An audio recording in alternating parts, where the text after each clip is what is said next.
Manager ਸਾਹਿਬ, ਮੈਂ ਸਰਦਾਰ ਜਰਨੈਲ ਸਿੰਘ ਨੂੰ ਮਿਲਣਾ ਚਾਹੁੰਦਾ ਹਾਂ। ਅੱਗੋਂ ਸਵਾਲ ਆਇਆ, ਤੁਸੀਂ ਕੌਣ? ਮੈਂ ਲਖਵਿੰਦਰ ਸਿੰਘ ਲੱਕੀ, ਅਮਰੀਕਾ ਤੋਂ। ਮੈਂ ਜਰਨੈਲ ਸਿੰਘ ਦਾ ਬੇਟਾ। ਇਹ ਕਿਵੇਂ ਹੋ ਸਕਦਾ ਹੈ? ਤੁਸੀਂ ਉਹਨਾਂ ਦੇ ਬੇਟੇ ਹੁੰਦੇ ਤਾਂ ਆਪਣੇ ਬਾਪ ਨੂੰ ਬਿਰਧ ਆਸ਼ਰਮ ਵਿੱਚ ਛੱਡ ਕੇ ਨਾ ਜਾਂਦੇ। ਨਹੀਂ ਨਹੀਂ ਸਰ ਜੀ, ਸ਼ਾਇਦ ਤੁਸੀਂ ਗਲਤ ਸਮਝ ਰਹੇ ਹੋ। ਮੈਂ ਕੱਲ੍ਹ ਰਾਤ ਹੀ ਅਮਰੀਕਾ ਤੋਂ 15 ਸਾਲ ਬਾਅਦ ਵਾਪਸ ਆਇਆ ਹਾਂ। ਮੈਨੂੰ ਤਾਂ ਅੱਜ ਹੀ ਕਈ ਸਾਲਾਂ ਬਾਅਦ ਪਤਾ ਲੱਗਾ ਕਿ ਪਿਤਾ ਜੀ ਇੱਥੇ ਹਨ। ਪਲੀਜ਼ ਮੈਨੂੰ ਮੇਰੇ ਪਿਤਾ ਜੀ ਨੂੰ ਮਿਲਾ ਦਿਓ। ਮੈਂ ਉਹਨਾਂ ਨੂੰ ਆਪਣੇ ਨਾਲ ਲੈ ਜਾਣ ਆਇਆ ਹਾਂ। ਆ ਜਾਓ, ਤੁਹਾਨੂੰ ਮਿਲਾਉਂਦੇ ਹਾਂ ਤੁਹਾਡੇ ਪਿਤਾ ਜੀ ਨਾਲ, ਕਹਿ ਕੇ ਬਿਰਧ ਆਸ਼ਰਮ ਦਾ ਮੈਨੇਜਰ ਆਪਣੀ ਕੁਰਸੀ ਤੋਂ ਉੱਠਿਆ ਅਤੇ ਬਾਹਰ ਵਾਲੇ ਬਰਾਂਡੇ ਵੱਲ ਤੁਰ ਪਿਆ। ਬਰਾਂਡੇ ਦੇ ਨੇੜੇ ਖੜ ਕੇ ਉਂਗਲੀ ਦੀ ਸੇਧ ਕਰਦਿਆਂ ਮੈਨੇਜਰ ਨੇ ਕਿਹਾ ਕਿ ਉਹ ਨੀਲੀ ਦਸਤਾਰ ਸਜਾਈ ਖੜਾ ਹੈ ਜਰਨੈਲ ਸਿੰਘ। ਉਹ ਆਪਣੇ ਪੁੱਤਰ ਲੱਕੀ ਬਾਰੇ ਆਪਣੇ ਸਾਥੀਆਂ ਨਾਲ ਗੱਲਾਂ ਕਰ ਰਿਹਾ ਹੈ। ਹਾਂ ਸਰ ਜੀ, ਹਾਂ, ਮੈਨੂੰ ਹੀ ਲੱਕੀ ਕਹਿੰਦੇ ਹਨ। ਜਰਨੈਲ ਸਿੰਘ ਦੇ ਚਿਹਰੇ 'ਤੇ ਚੁੜੜੀਆਂ, ਗੋਰਾ ਰੰਗ, ਮੁੱਛਾਂ ਖੜੀਆਂ ਹੋਈਆਂ, ਚਿੱਟਾ ਕੁੜਤਾ, ਥੱਲੇ ਡੱਬੀਆਂ ਵਾਲਾ ਕਰੀਮ ਰੰਗ ਦਾ ਚਾਦਰਾ, ਪੈਰੀਂ ਕਾਲੇ ਮੋਜੇ ਅਤੇ ਹੱਥ ਵਿੱਚ ਇੱਕ ਖੁੰਡੀ ਫੜ ਕੇ ਅੱਖਾਂ ਉੱਤੇ ਲੱਗੀਆਂ ਵੱਡੀਆਂ ਵੱਡੀਆਂ ਐਨਕਾਂ ਰਾਹੀਂ ਗੱਲ ਸੁਣਾ ਰਹੇ ਸਨ। ਸਾਥੀਆਂ ਵੱਲ ਧਿਆਨ ਨਾ ਵੇਖਦਾ ਹੋਇਆ ਪੂਰੇ ਜੋਸ਼ ਨਾਲ ਦੱਸ ਰਿਹਾ ਸੀ, ਯਾਰ, ਮੈਨੂੰ ਬਾਪ ਵੱਲੋਂ ਮਿਲੇ 5 ਕਿੱਲੇ ਜ਼ਮੀਨ ਤੋਂ ਮਿਹਨਤ ਕਰਕੇ 100 ਕਿੱਲੇ ਬਣਾਏ। ਜਦ ਭੋਗਣ ਦਾ ਵੇਲਾ ਆਇਆ ਤਾਂ ਮੇਰੇ ਪੁੱਤਾਂ ਨੇ ਮੈਨੂੰ ਇੱਥੇ ਸੁੱਟ ਦਿੱਤਾ। ਮੇਰੇ ਕਮਾਏ 100 ਕਿੱਲੇ ਦਾ ਕੀ ਮਿਲਣਾ ਸੀ? ਜਿਹੜੇ ਬਾਪ ਨੇ ਮੈਨੂੰ 5 ਕਿੱਲੇ ਦਿੱਤੇ ਸੀ ਉਹ ਵੀ ਜਾਂਦੇ ਰਹੇ।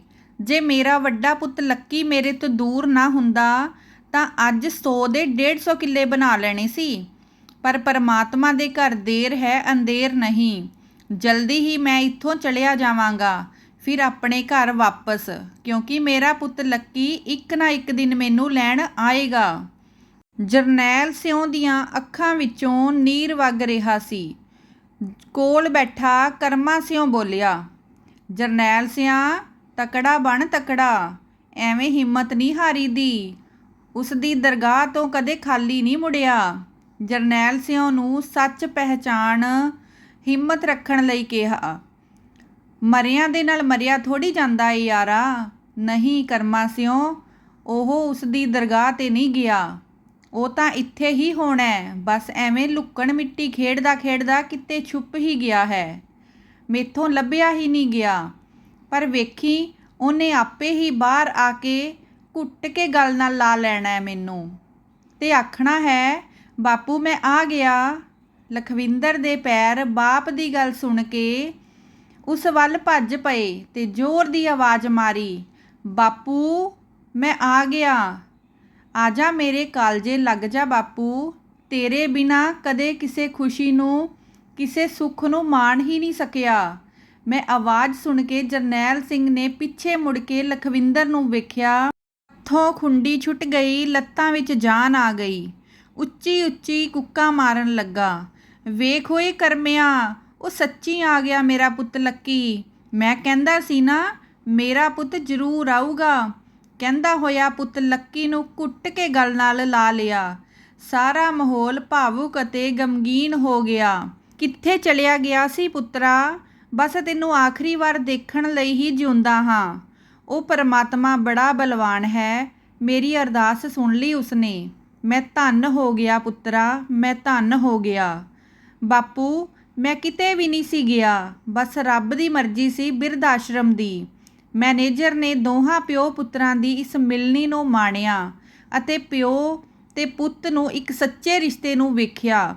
ਹੁਣ ਬਸ ਸਾਰਿਆਂ ਦੇ ਦਿਲ ਵਿੱਚ ਇਹੀ ਸਵਾਲ ਸੀ ਕਿ ਇਸ ਪਿੱਛੇ ਮਾਜਰਾ ਕੀ ਹੈ। ਸਭ ਦੀਆਂ ਅੱਖਾਂ ਲੱਕੀ ਅਤੇ ਜਰਨੈਲ ਸਿਉਂ ਵੱਲ ਟਿਕੀਆਂ ਹੋਈਆਂ ਸਨ। ਮਨ ਵਿੱਚ ਕਈ ਸਵਾਲ ਆ ਰਹੇ ਸਨ। ਲੱਕੀ ਤਾਂ ਮਰ ਚੁੱਕਾ ਸੀ ਜਾਂ ਜਰਨੈਲ ਸਿਉਂ ਸੱਚ ਬੋਲਦਾ ਸੀ? ਕੁਝ ਵੀ ਕਿਸੇ ਨੂੰ ਸਮਝ ਨਹੀਂ ਸੀ ਆ ਰਿਹਾ। ਜੇ ਦੋਹਾਂ ਪਿਓ ਪੁੱਤਰਾਂ ਵਿੱਚ ਇੰਨਾ ਪਿਆਰ ਸੀ ਤਾਂ ਘਰੋਂ ਚੁੱਕ ਕੇ ਪਿਓ ਨੂੰ ਬਿਰਧ ਆਸ਼ਰਮ ਕਿਉਂ ਸੁੱਟ ਗਿਆ?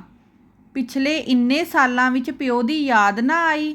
ਲੱਕੀ ਨੇ ਸਾਰੀ ਕਹਾਣੀ ਦੱਸਣੀ ਸ਼ੁਰੂ ਕੀਤੀ ਤਾਂ ਉਸਨੇ ਦੱਸਣਾ ਸ਼ੁਰੂ ਕੀਤਾ ਕਿ ਅਸੀਂ 2 ਭਰਾ ਹਾਂ। ਮੈਂ ਆਪਣੇ ਛੋਟੇ ਭਰਾ ਜਸਵਿੰਦਰ ਸਿੰਘ ਜੱਸੀ, ਸਾਡੀ ਮਾਂ ਬਚਪਨ ਵਿੱਚ ਗੁਜ਼ਰ ਗਈ ਸੀ। ਉਦੋਂ ਮੇਰੀ ਉਮਰ 6 ਸਾਲ ਅਤੇ ਛੋਟੇ ਦੀ ਉਮਰ 4 ਸਾਲ ਸੀ। ਦੋਹਾਂ ਭਰਾਵਾਂ ਨੂੰ ਮਤਰੇਈ ਮਾਂ ਮੇਰੇ ਬੱਚਿਆਂ ਨੂੰ ਕੋਈ ਦੁੱਖ ਕਸ਼ਟ ਨਾ ਦੇਵੇ, ਮੇਰੇ ਬਾਪੂ ਨੇ ਕਦੇ ਦੂਜੇ ਵਿਆਹ ਦੀ ਸੋਚੀ ਤੱਕ ਨਹੀਂ ਸੀ। ਮਾਂ ਵੀ ਇਹੋ ਸੀ, ਪਿਓ ਵੀ ਇਹੋ ਸੀ। ਇੱਕ ਮਿਹਨਤੀ ਇਨਸਾਨ ਹੋਣ ਦੇ ਨਾਲ ਧਾਰਮਿਕ ਬਿਰਤੀ ਹੋਣ ਕਰਕੇ ਇਸ ਬੰਦੇ ਵਿੱਚ ਰੱਬ ਦਾ ਭਰੋਸਾ, ਸਬਰ, ਸੰਤੋਖ ਕਦੇ ਨਹੀਂ ਸੀ ਮੁੱਕਿਆ। ਸਾਨੂੰ ਦੋਹਾਂ ਭਰਾਵਾਂ ਨੂੰ ਪੜ੍ਹਾਇਆ ਲਿਖਾਇਆ ਵੱਡਾ ਕੀਤਾ, ਕਦੇ ਕਿਸੇ ਚੀਜ਼ ਦੀ ਕਮੀ ਨਾ ਹੋਣ ਦਿੱਤੀ। ਜਦ ਜਵਾਨੀ ਵਿੱਚ ਪੈਰ ਧਰਦਿਆਂ ਮੇਰੇ ਵਿਆਹ ਦੀ ਗੱਲ ਨਾਲ ਦੇ ਪਿੰਡ ਚੱਲੀ ਤਾਂ ਮੈਂ ਬਾਪੂ ਨੂੰ ਕਿਹਾ, ਮੈਂ ਬਾਹਰ ਜਾਣਾ ਚਾਹੁੰਦਾ ਹਾਂ, ਜੇ ਤੂੰ ਹਾਂ ਕਰ ਦੇਵੇਂ। ਵਿਆਹ ਦਾ ਕੀ ਏ, ਵਿਆਹ ਤਾਂ ਬਾਅਦ ਵਿੱਚ ਵੀ ਹੋ ਜੂ।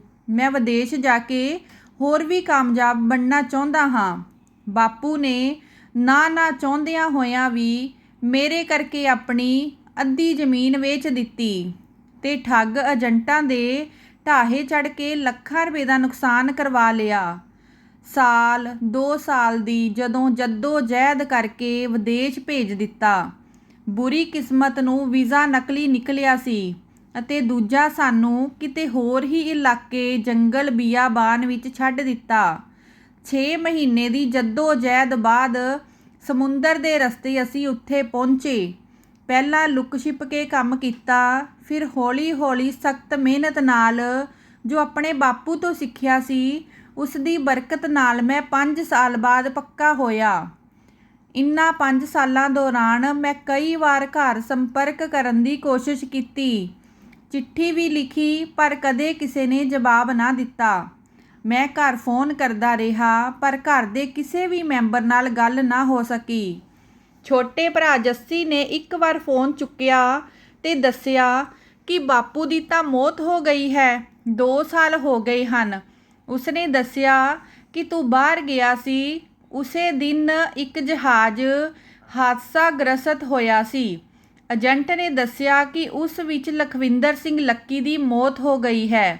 ਬਾਪੂ ਕੋਲੋਂ ਇਹ ਜਰਿਆ ਨਾ ਗਿਆ, ਉਹ ਬਿਮਾਰ ਰਹਿਣ ਲੱਗ ਪਿਆ। ਤੇਰੇ ਨਾਲ ਸੰਪਰਕ ਕਰਨ ਦੀ ਕੋਸ਼ਿਸ਼ ਕੀਤੀ ਪਰ ਵਿਅਰਥ ਰਹੀ।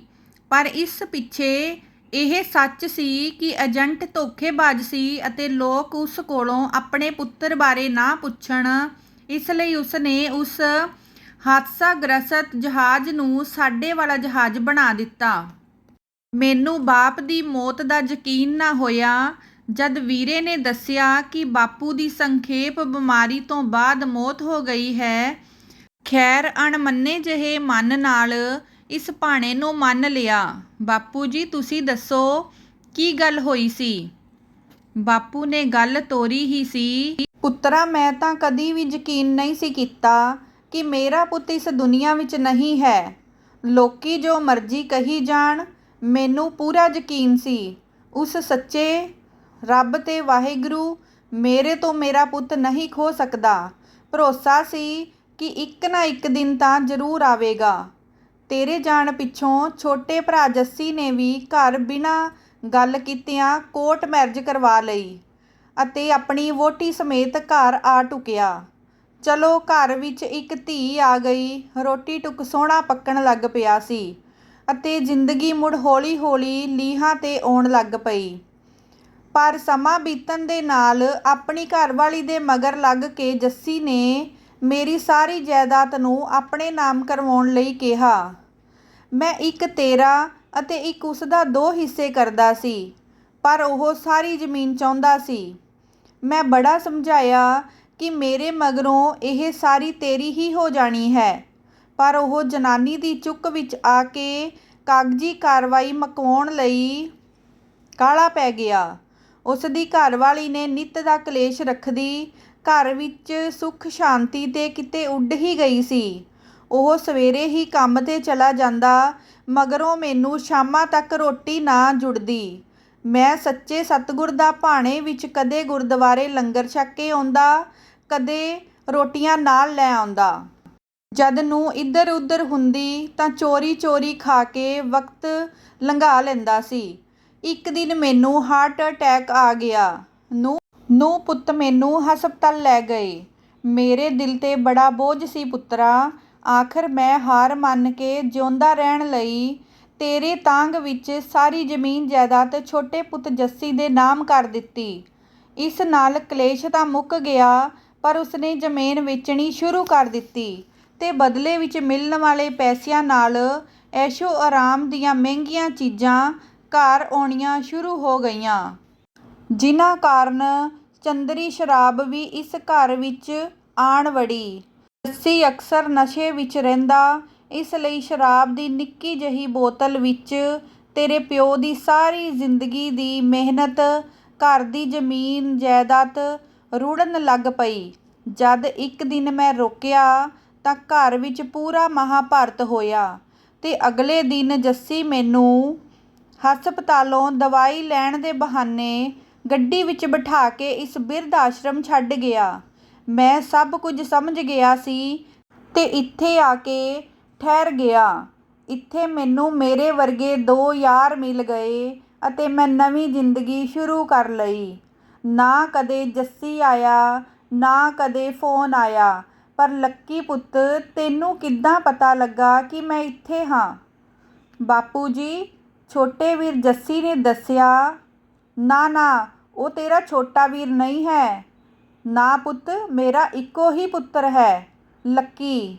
ਨਹੀਂ ਬਾਪੂ ਜੀ, ਉਹ ਬੜਾ ਸ਼ਰਮਿੰਦਾ ਹੈ। ਬਾਪੂ ਜੀ, ਤੁਹਾਨੂੰ ਇੱਥੇ ਛੱਡ ਕੇ ਜਾਣ ਮਗਰੋਂ ਉਸਦੀ ਗੱਡੀ ਦਾ ਰਸਤੇ ਵਿੱਚ ਐਕਸੀਡੈਂਟ ਹੋ ਗਿਆ ਸੀ, ਜਿਸ ਕਰਕੇ ਉਸਦੀ ਇੱਕ ਲੱਤ ਬੁਰੀ ਤਰ੍ਹਾਂ ਟੁੱਟ ਗਈ। ਉਸਦੇ ਇਲਾਜ ਤੇ ਰਹਿੰਦੀ ਜਾਇਦਾਦ ਵੀ ਵੇਚ ਕੇ ਲਾ ਦਿੱਤੀ। ਉਸਦੀ ਘਰਵਾਲੀ ਅਤੇ ਉਸਦੇ ਬੱਚੇ, ਉਸਦੀ ਘਰਵਾਲੀ ਸਾਹ ਦੀ ਬਿਮਾਰੀ ਦੀ ਪੀੜਤ ਹੈ ਅਤੇ ਦੋਵੇਂ ਹਸਪਤਾਲ ਪੱਕੇ ਮਰੀਜ਼ ਬਣੇ ਪਏ ਨੇ। ਹੁਣ ਇੱਕ ਝੌਂਪੜੀ ਜਿਹੀ ਵਿੱਚ ਗੁਜ਼ਾਰਾ ਕਰ ਰਹੇ ਨੇ। ਬਾਪੂ, ਮੈਂ ਤਾਂ ਅਕਸਰ ਹੀ ਇੰਡੀਆ ਤੋਂ ਫੋਨ ਕਰਦਾ ਰਿਹਾ, ਪਰ ਨੰਬਰ ਬੰਦ ਰਿਹਾ ਅਤੇ ਮੈਂ ਇਹਨਾਂ ਬਾਰੇ ਪਤਾ ਹੀ ਨਹੀਂ ਕਰ ਸਕਿਆ। ਪਰ ਜਦ ਇਹਨਾਂ ਦੀ ਗਰੀਬੀ, ਮਜਬੂਰੀ, ਬੇਵਸੀ ਉੱਤੇ ਕਿਸੇ ਪੱਤਰਕਾਰ ਵੱਲੋਂ ਅਖਬਾਰ ਵਿੱਚ ਲਿਖੀ ਦਾਨੀ ਸੱਜਣ ਨੂੰ ਅਪੀਲ ਪੜ੍ਹੀ ਤਾਂ ਤੁਰੰਤ ਵਾਪਸ ਇੰਡੀਆ ਆ ਗਿਆ। ਜੱਸੀ ਮੇਰੇ ਗਲ ਲੱਗ ਉੱਚੀ ਉੱਚੀ ਰੋਇਆ ਕਿ ਬਰਦਾਸ਼ਤ ਨਹੀਂ ਸੀ ਹੁੰਦਾ। ਉਸ ਨੇ ਮਾਫ਼ੀ ਮੰਗਦੇ ਹੋਏ ਦੱਸਿਆ ਕਿ ਬਾਪੂ ਜੀ ਜਿਉਂਦੇ ਨੇ, ਫਿਰ ਮੈਂ ਲੱਭਾ ਕੇ ਇੱਥੇ ਪੁੱਜਾ ਹਾਂ। ਬਸ ਹੁਣ ਤੁਸੀਂ ਜਲਦੀ ਘਰ ਚੱਲੋ, ਨਾਲੇ ਤੁਹਾਨੂੰ ਤੁਹਾਡੀ ਨੂੰਹ ਨਾਲ ਮਿਲਵਾਉਣਾ ਹੈ। ਪਰ ਨੂੰਹ ਅਜੇ ਬਣੀ ਨਹੀਂ। ਤੁਹਾਡੇ ਆਸ਼ੀਰਵਾਦ ਤੋਂ ਬਿਨਾਂ ਕੁਝ ਵੀ ਸੰਭਵ ਨਹੀਂ ਬਾਪੂ ਜੀ। ਉਹ ਪੰਜਾਬ ਦੀ ਹੀ ਹੈ। ਕੱਲ੍ਹ ਸਵੇਰੇ ਉਸਨੇ ਇੱਥੇ ਸ਼ਹਿਰ ਮੈਨੂੰ ਮਿਲਣ ਆਉਣਾ ਹੈ। ਪਰ ਪੁੱਤ, ਮੇਰਾ ਨਿੱਕਾ ਪੁੱਤ ਜੱਸੀ? ਹਾਂ ਬਾਪੂ ਜੀ, ਉਹ ਵੀ ਸਵੇਰੇ ਉੱਥੇ ਹੋਟਲ ਵਿੱਚ ਮਿਲਣਗੇ। ਮੈਂ ਆਪਣੇ ਦੋਸਤਾਂ ਨੂੰ ਕਹਿ ਕੇ ਦੋਵਾਂ ਜਣਿਆਂ ਨੂੰ ਹੋਟਲ ਬੁਲਾ ਲਿਆ ਅਤੇ ਲੱਖ ਰੁਪਏ ਨਗਦ ਦੇ ਦਿੱਤੇ ਕਿ ਕੱਪੜੇ ਅਤੇ ਘਰ ਦੀਆਂ ਜ਼ਰੂਰੀ ਚੀਜ਼ਾਂ ਮੰਗਵਾ ਲਵੋ। ਜਲਦੀ ਹੀ ਮੈਂ ਆਪਣੀ ਪੁਰਾਣੀ ਜ਼ਮੀਨ ਦਾ ਸੌਦਾ ਕਰ ਲਵਾਂਗਾ ਅਤੇ ਵਾਪਸ ਆਪਣੇ ਘਰ ਵਿੱਚ ਜਾਵਾਂਗਾ। ਬਾਪੂ, ਨਾਲੇ ਹੁਣ ਤੈਨੂੰ ਛੱਡ ਕੇ ਨਹੀਂ ਜਾਣਾ, ਆਪਣੇ ਸਾਰੇ ਪਰਿਵਾਰ ਦੇ ਨਾਲ ਹੀ ਰਹਾਂਗਾ। ਬਾਪੂ ਜੀ, ਲੋਕੀ ਜੋ ਮਰਜ਼ੀ ਕਹਿਣ, ਮੇਰਾ ਬਾਪੂ ਮੇਰੇ ਲਈ ਹੀਰਾ ਹੈ, ਹੀਰਾ। ਭਾਵੇਂ ਬੱਚਾ ਜੰਮਦਾ ਆਪਣੀ ਮਾਂ ਨੂੰ ਯਾਦ ਕਰਦਾ ਹੈ, ਬਾਪ ਤੋਂ ਬਿਨਾਂ ਜ਼ਿੰਦਗੀ ਦੇ ਮੁੱਖ ਸੁਪਨਿਆਂ ਦੀ ਪੂਰਤੀ, ਜ਼ਿੰਦਗੀ ਦੇ ਕੋੜੇ ਮਿੱਠੇ ਤਜਰਬੇ ਬਾਪੂ ਕੋਲੋਂ ਹੀ ਮਿਲਦੇ ਨੇ। ਬਾਪੂ ਦੇ ਕੰਧੇਰੇ ਦਾ ਸੁੱਖ ਮਾਂ ਦੀ ਗੋਦੀ ਜਿੰਨਾ ਹੀ ਹੁੰਦਾ ਹੈ।